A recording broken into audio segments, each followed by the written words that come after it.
कधी वुडल फाईट पाहिली आहे का? आणि तेही शिपवर? मी प्रवासी म्हणजेच हेमंत सध्या आहे शिपवर. दररोजप्रमाणे दुपारच्या जेवणाला पोहोचलो तर एक वेगळीच जेवणाची तयारी क्रू साईडला दिसली. तर हे आहे वुडल फाईट. हा फिलिपिन्समधील एक सामूहिक जेवणाचा प्रकार आहे. यात नॉर्मली मोठ्या पानावर, मोस्टली केळीच्या पानावर जेवण मांडले जाते आणि सर्व लोक एकत्र येऊन आपल्या हाताने जेवतात. आता शिपवर केळीचं पान कुठून आणायचं म्हणून ॲल्युमिनियम फॉइलच वापरली.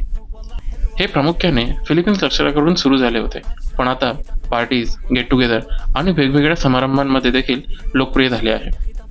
आमच्या शिपवर फिलिपिनो क्रू असल्यामुळे आणि त्यात एकाचा बर्थडे असल्यामुळे या स्पेशल जेवणाची तयारी आज केलेली होती. सगळ्यांना गुड ॲपिटाईट बोलून मी माझी डिश घेऊन जेवायला बसलो. थोडं क्रेझी आहे ना, पण जबरदस्त आणि मजेदार आहे. तुम्हाला ट्राय करायला आवडेल का?